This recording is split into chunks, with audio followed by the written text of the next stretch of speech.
Hans tekee siellä lynssiä.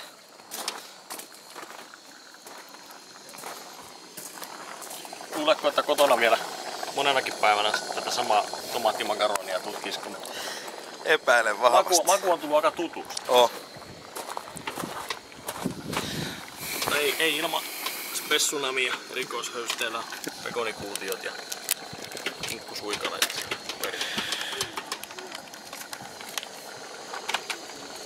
Miksi on laitettu kiinni? Ei se mene.